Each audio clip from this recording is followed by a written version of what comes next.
بسم اللہ الرحمن الرحیم۔ السلام علیکم ورحمۃ اللہ وبرکاتہ۔ تھرڈ ایئر، آج ہمارا اسلامیات اختیاری کا سبق نمبر 41 ہے، حکومت الہیہ یا خلافت کی خصوصیات۔ حکومت الہیہ یا خلافت کی درج ذیل خصوصیات ہوں گی۔ نمبر 1، انتخابی خلافت۔ اسلام میں خلیفہ کا انتخاب لوگوں کی مرضی سے ہوگا۔ عوام الناس یا ان کا نمائندہ فام خلیفہ کا انتخاب کرے گا۔ اس کی مثال نبی کریم صلی اللہ علیہ وآلہ وسلم کے جانشین حضرت ابوبکر صدیق رضی اللہ تعالیٰ عنہ کا لوگوں کی مرضی کے مطابق منتخب ہونا ہے۔ مدینہ کے باشندوں نے آپ رضی اللہ تعالیٰ عنہ کا آزاد مرضی کے ساتھ انتخاب کیا۔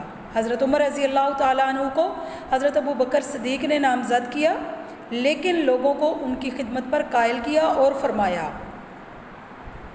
کیا تم اس بات پر راضی ہو کہ جسے میں اپنا جانشین بنا رہا ہوں اس کی اطاعت کرو؟ خدا کی قسم، میں نے رائے قائم کرنے کے لیے اپنے ذہن میں زور ڈالنے میں کوئی کمی نہیں کی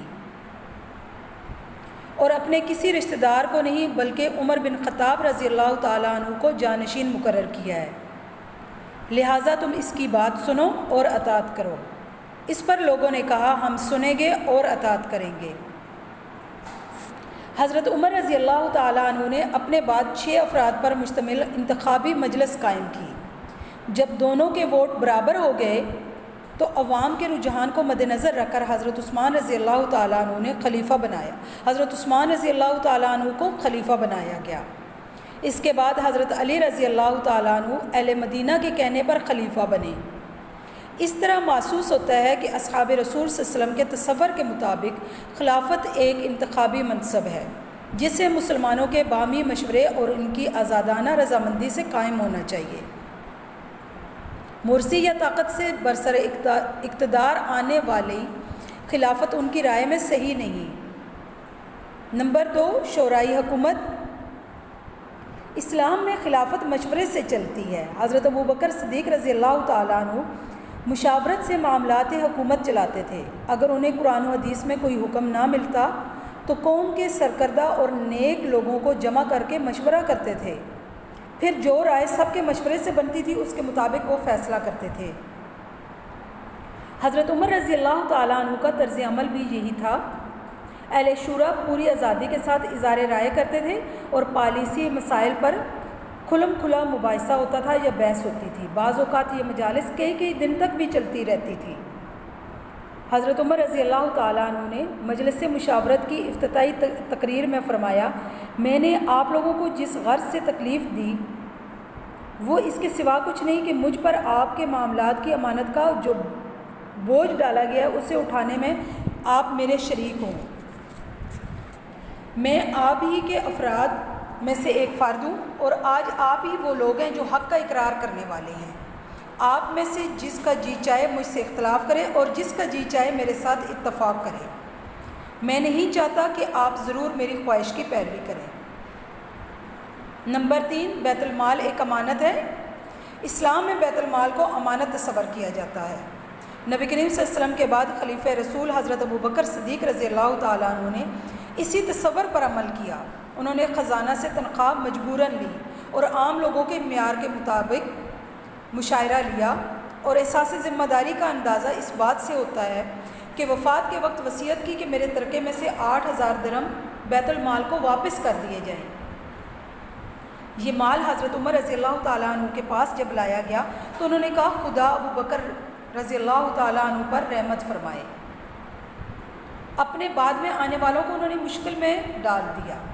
یہی طرز عمل حضرت عثمان رضی اللہ تعالیٰ عنہ اور حضرت علی رضی اللہ تعالیٰ عنہ نے بھی جاری رکھا، بلکہ جب حضرت علی رضی اللہ تعالیٰ عنہ کو حضرت معاویہ رضی اللہ تعالیٰ عنہ سے مقابلہ درپیش تھا تب بھی انہوں نے اپنے بھائی حضرت عقیل رضی اللہ تعالیٰ عنہ کو خزانے میں سے کچھ دینے سے انکار کر دیا اور فرمایا، کیا تم چاہتے ہو کہ تمہارا بھائی مسلمانوں کا مال تمہیں دے کر جہنم میں جائے؟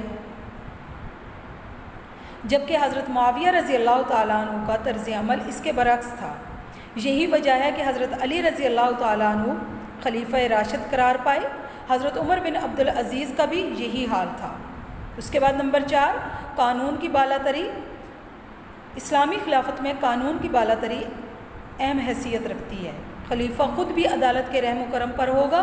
حضرت عمر حضرت ابی بن کعب کا جب جھگڑا ہوا، حضرت ابی نے اپنا دعویٰ قاضی کی عدالت میں پیش کیا۔ حضرت عمر رضی اللہ تعالیٰ عنہ نے انکار کر دیا۔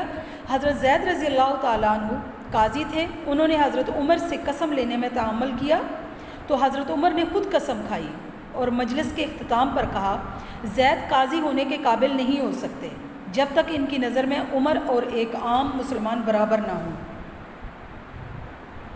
اسی طرح عدالت نے یہودی اور حضرت علی کے درمیان جو گمشدہ زرہ پر فیصلہ حضرت علی کے خلاف دیا، اسی طرح خلیفہ خود کچھ نہیں کر سکتا بلکہ عدالت میں دعویٰ کے ذریعے بھی اپنا حق لے سکتا ہے، اور عدالت عام شہری اور سربراہ مملکت میں فرق نہیں کرے گی۔ آج عدالت منہ دیکھے فیصلے کرتی ہے، جس سے حکمران طبقے کے لوگ بے لگام گھوڑے بن گئے ہیں۔ نمبر 5، بنیادی حقوق کی ضامن۔ اسلامی خلافت بنیادی حقوق کی ضامن ہوتی ہے، سب شہریوں کو درج ذیل حقوق حاصل ہوتے ہیں۔ نمبر 1 حق تقریر، نمبر 2 حق تحریر، نمبر 3 حق تنظیم سازی، نمبر 4 حق مشیت، نمبر 5 حق محاسبہ، اور نمبر 6 جان و مال اور عزت کا تحفظ۔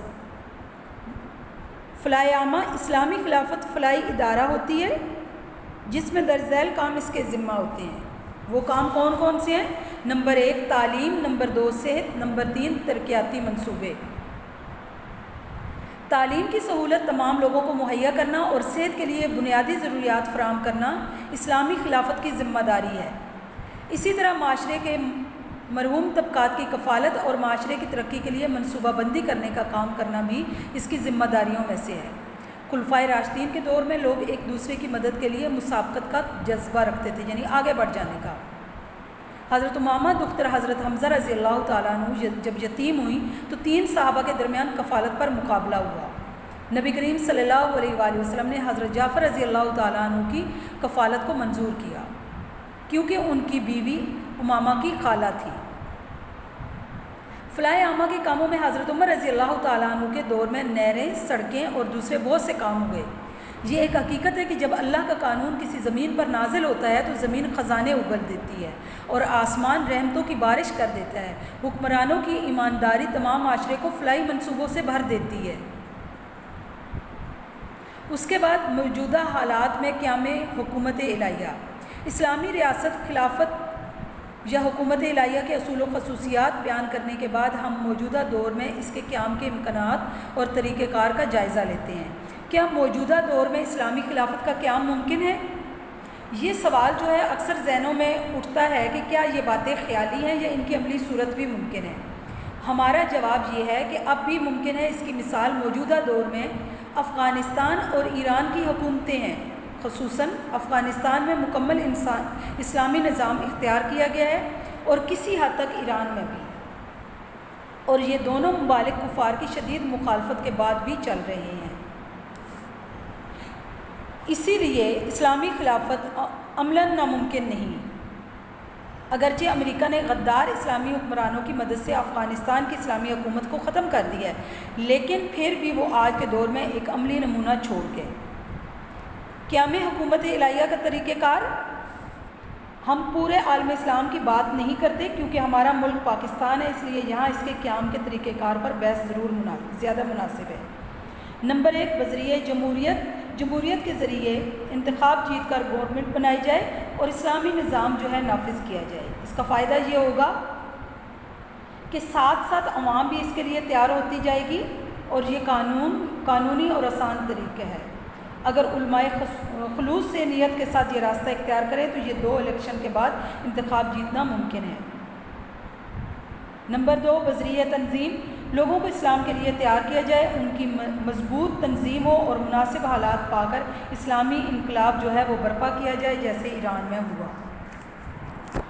اس کے بعد بذریعہ، یہ ہمارا آج کا سبق مکمل ہوا۔ اس سبق کو آپ نے اچھی طرح یاد کرنا ہے۔ اللہ حافظ، فی امان اللہ۔